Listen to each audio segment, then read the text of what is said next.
Well, it's that time again. I took August off of 30-day challenges, but it's September now, so I'm back. If you didn't know, my name is Eric, and it's time for 30-day Marvel Comics Challenge. Now, this challenge, for some reason, in my opinion, it's listed very strangely. Like, it doesn't mention the word hero at all. Or, female hero, they call it diva. So, I don't know why that is. But, anyway. First day is my favorite character. And my favorite Marvel character is Deadpool. And here's why. Deadpool, actually, it shouldn't really need an explanation. If you know who Deadpool is, you would know why he's my favorite character. And if your only exposure to Deadpool was X-Men Origins Wolverine, you're doing yourself a great disservice. I recommend watching, Googling the leaked Deadpool movie test footage. That'll pretty much tell you everything you need to know about Deadpool. And then he'll be your favorite comic character, too. Anyway, my first experience with Deadpool was actually in the video game Marvel Ultimate Alliance. And basically, that, solidified him as my favorite character. It was shortly after that was when I started actually reading comic books. And, Marvel Civil War was in full swing, and Deadpool's tie-in title, it was Deadpool and Cable at the time, and his tie-in title was friggin' hilarious, and just everything about him is just, it's perfect. Let's see, power set. Okay, so he's basically the most dangerous character in the Marvel Universe, if it wasn't for the fact that he's completely insane. For a while, he had, one part of his character is that, he has voices in his head. Well, voice in his head. It's one voice now. No, it's back to two. Anyway, during the Civil War era, and, the aftermath of the Civil War, Deadpool had two voices in his head that argued, and, that he talked to and they responded. So, that. Then they got rid of one of the voices. I forget how. For some reason I'm thinking it was a demon or something. I don't know.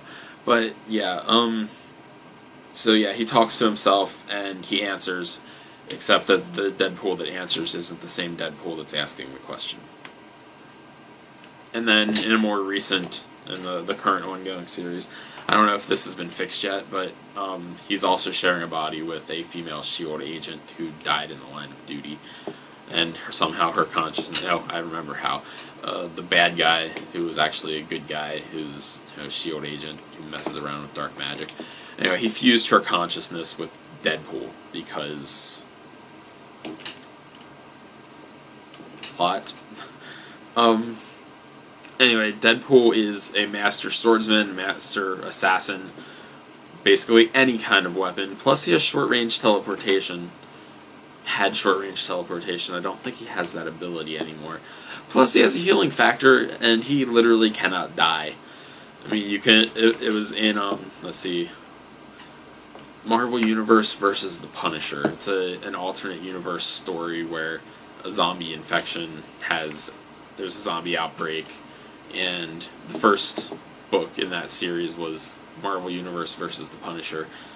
And the Punisher is immune to this virus.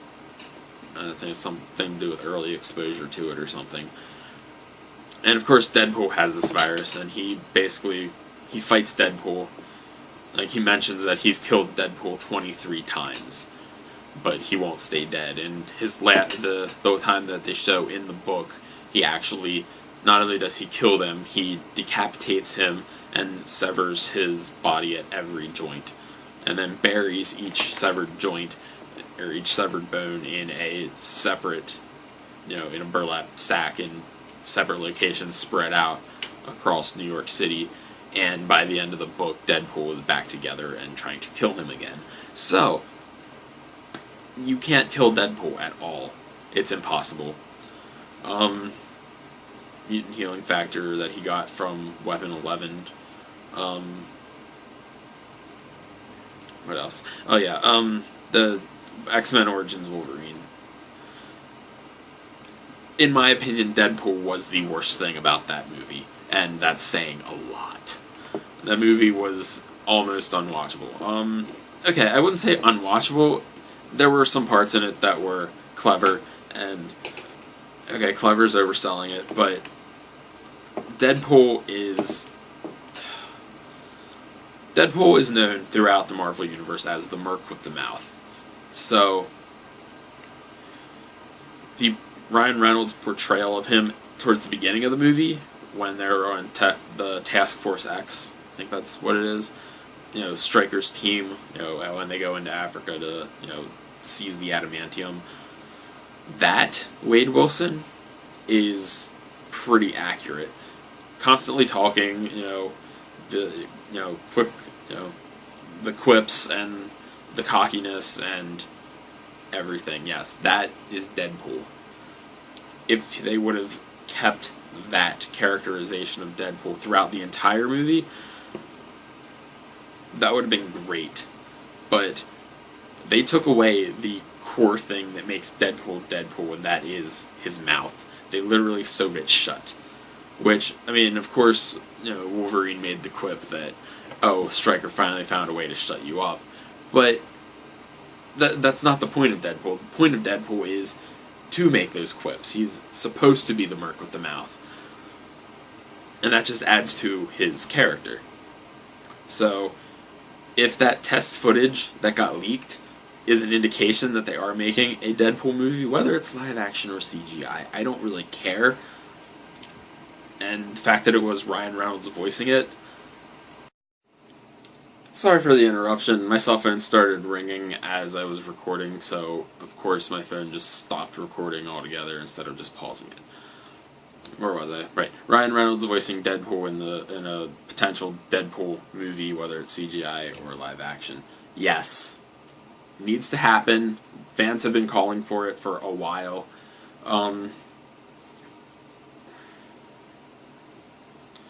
There's something else I was going to talk about. Oh yeah, Deadpool's uncanny ability to break the fourth wall. Deadpool is the only comic book character ever that I'm aware of who is not only aware that he exists in a comic book, but also embraces it. And it's hilarious. The interactions between him and the other characters when he brings this up is just magical. And it's not just, in the comics. It's also in any other medium that he's appearing in. Whether it's a movie, well, the movie's only been in one movie and he didn't really break the fourth wall at all, but in video games, oh my god. Like I said, my first interaction with Deadpool was Marvel's Ultimate Alliance, the game. And it's for PS2. That's how long ago it was. And Deadpool's a playable character right off the bat. And throughout the entire gameplay, if you're playing as him, he's constantly talking to you, the player. And he qualifies this by saying something along the lines of, "Hey player, like, don't let me die," or like something about getting points. And then there's this scene and not only this, but the writers of the game knew that they had an opportunity to play with Deadpool's character. So they even added exclusive dialogue into the game for interactions with Deadpool. The one that pops into my head right now is when the base is located at the Sanctum Sanctorum, Doctor Strange's house. And one of the interactable, objects in the mansion is the Mirror of the Ancient One. And, if you approach it with any other hero, it's like, dialogue, just regular dialogue. It's the same dialogue pretty much for every hero. I think Doctor Strange is different, and I want to say Captain America's is also different. I don't know why. But Deadpool, not only is it different dialogue, it's an ongoing dialogue. Like, it's not just one line that gets repeated every time you approach it. It's different lines. Like, Deadpool actually engages the Ancient One in conversation, and it's one of the most hilarious things I've ever seen. So, yeah, his ability to break the fourth wall transcends media. So yeah, and it was especially great in this last ongoing Deadpool series where he does share his body with this SHIELD agent, because he still breaks the fourth wall, but she doesn't know why, or the point, because she doesn't have that ability to break a fourth wall, even though she shares his body, and she shares his mind space. So, and that's hilarious. I mean, it makes for a great comic.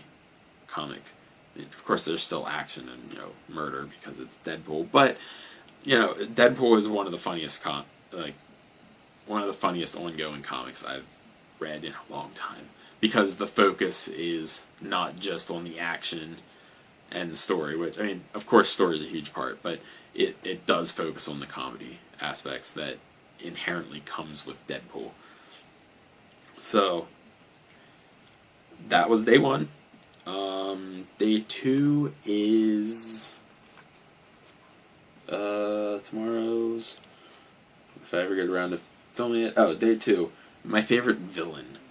So, yeah, that's tomorrow, and whenever I get this uploaded, should be uploaded soon. I'm trying something different this month. I'm actually filming in advance, so if I get caught up, I'll have a few days of buffer, so I can just throw a video up if I don't have time to film one.